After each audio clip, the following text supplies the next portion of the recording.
think back, we're getting ready to go to my hometown of Greensboro, North Carolina. And I think back to that neighborhood on Acorn Road where I grew up. And I just think about the amount of encouragement that I got from uncles, friends of my uncles, friends of my mom's, my dad. Like it was just, and not all of these were not, I don't even think that they realize just how meaningful that was when you get off of a school bus and guys in the neighborhood that may have been up to no good, right? Because it's the middle of the day, we getting out of school, man. But they would have asked the question, how was your day? What did you learn today? What did your grades look like? It was those sort of things that kind of gave you a little bit of encouragement, a little bit of spunk, that sort of Gives thing. you the idea somebody's caring about you. I'm being seen. But they need that. Yeah. They want and I think a lot of boys are missing that. I see the young men who get off the school bus in front of our house, walk home every day with their head down. And it tears me up because I'm thinking to myself, like, my God, like what happened today? And so I know we've got an 18-year-old, and I know he gets tired of me, like, come on, give it to me. Right. Yeah, we gonna hug. I'm kissing you. Yeah, right. I want you to you because I recognize, and we just recently had this conversation. I was like, man, 18 is such a pivotal age for a black boy. Yes, it is. Because although I just said black boy, the world doesn't see him as a boy anymore. He is a grown man. That they're intimidated by. And I had to have a conversation to say, hey, listen, man, you got to carry yourself a little differently. I know that you want to carry yourself like this, and I respect that. But there's a certain way, and it's dad telling you this. I'm not trying to make you lame. What I'm trying to do is protect you. Right. Because I see the world through a very different lens than you see the world. You still, and I hate to say this, he still has he's naive, he has a lot of optimism, his rose gold, but I've been out here and I've got the battle scars to show, to say, hey, listen, there's a certain way that you have to carry yourself. There's a certain way that you have to conduct yourself. People are always looking, even when you don't think that they are. And so having that conversation with him and I recognize that a lot of young black boys, no one's having that conversation with them. And no one probably will until it's too late. I've listened. There was and I try not to, geek out on social media, but they ask these men in prison, like, what is it, if you could talk to your 15-year-old self, what is it that you would have done differently? And they were like, I wish I would have just talked to somebody. I just two points, because this is good. I got a 19-year-old. I didn't even want to have that conversation with him, but one day he was he wanted a certain hairstyle, and he wanted but he's but my son is very intuitive. He's a cool kid now, don't get me wrong, but he is very in touch with his emotions, and he talks about it. But he was not feeling the best, and he wanted to clear his head. Like, my son is the type of kid that wanted to take a bubble bath with candles. Like, like he wanted to go on the top of this building. He's gonna hate you for saying this. He is. Can y'all edit that part out? You better want to edit that. It's a certain type of girl.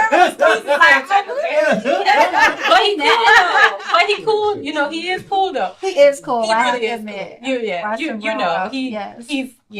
He's been here before a few times. But he was on the top of a building, and he just wanted to kind of relax, like chill out. But he had on a black hoodie. And I was like, I FaceTime him, and I panicked, and I'm like, you better get your behind on. Absolutely. And a security guard walked up to him. Thank God it was a nice older white lady, and she said, well, you can't be up here unless you're exercising.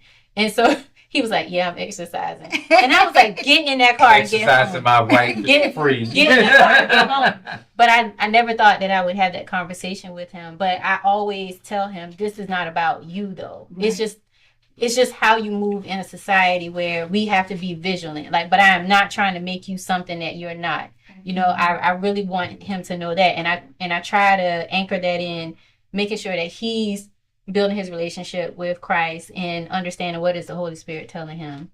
That's the first thing I wanted to say. And the second thing was, I think it's critical for leaders to deal with their internal struggles, because those are the things that spill out into the community. The reason why you were able to have that conversation with that young man was because, no, you're not perfect, but I'm sure you probably dealt with your internal demons. You know what they are. And when your triggers come up, you know, okay, I need to go handle that so I don't bleed on someone else.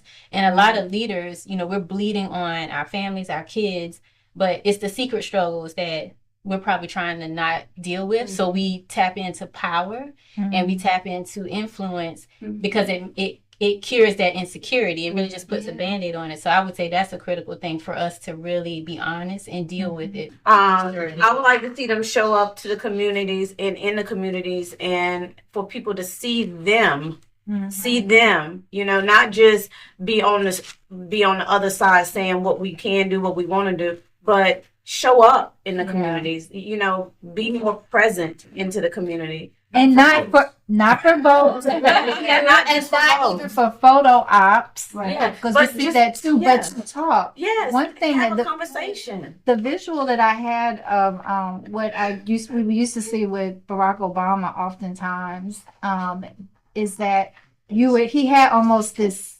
signature stance that he took, where he would take off his jacket, he would take off his watch, and he would sit it down, or he'd roll up his sleeves. And that almost signaled, I'm here. I'm here. Yeah. I'm present. I'm present. Got my attention. Exactly. And that's where I don't think that we see enough of that presence. I'm not here to dictate and tell you what I'm going to do, but I'm here to listen to what you need. Right. And then it's a dialogue. And I think when we were talking about, you know, this local setting of voting, you know, like my mom would call me, like, who I'm voting for? I don't even see these people. You know what I'm saying? But I get what she's saying too, because we don't see enough of them. We only see them show up because we do want something from, you know, they want us to give them something. But I think they have to be able to go into communities so people can see and have conversations, go knocking on doors and having just genuine people feeling like, okay, yeah, I'm being seen, I'm being heard, I'm showing up to have a voice about certain things, but, you know, don't hide behind it and then want me to come vote for you. And some people just don't know to educate themselves on knowing what the cause is. Right. You know what I'm saying? They don't know that part. So what are we actually fighting for? Like, what? I don't even know. What is the agenda? Yeah, what's going on? You know what I'm saying? But allow them to have their own boots on the ground to help you. Because again, going door to door, somebody be like, you know what, I've been trying to get this done and I didn't know how to go about doing it and da-da-da-da-da. But it allows them to have a voice to say, okay, you stand with me, you hear me, you understand me, you know, and it makes a more personal connection. So I'm willing to walk with you through this, you know, the struggle or trying to get more people involved in it. But I don't see that enough. And that's what I would love to see our leaders do, is just show up for us in the community, and allow to sit in the center and have conversation, you know, ask us the questions, see, almost like a town hall. Exactly. You know, I want you to hear from my perspective what this looks like, you know, in my community, in my hood, and what I'm seeing. But I would love to see that happen. Absolutely. For our leaders. Well, I want to just thank you all. Thank you all for committing to this process. And hopefully it becomes a blueprint in all communities, because I think we see a lot going on in our bigger cities, you know, Atlanta, New York, California. And I know the area that you work in, y'all focus on the rural areas. Yeah. And Rock Hill is a big, small town. And that means it comes with its cliques and its silos. And I know that a lot of us, that's what we're trying to do, is to break down those silos so that we can have these types of conversations. So what I hope what So True becomes is that people go, yeah, that is so true. And we spark conversation in all of our different spaces, these really honest, vulnerable conversations, so that we can kind of get to the solutions. And that I really would love to you to share how people can connect with you or know what work you're doing. How can they support you? Sure. We'll be including links to anything that people can just tap into your social media just to hear more from you, or if there are actually websites they can go to. If you can share some of those things so people can follow you and learn and get your messages out. So Well, we'll start with the Newsy family. well, you can reach us on our website at landonlaneretreat.com. That's landonlaneretreat.com. Okay. And then we all have various social medias, but Yeah, mine's private. but Landon Lane, same thing, Landon Lane Retreat on Instagram too.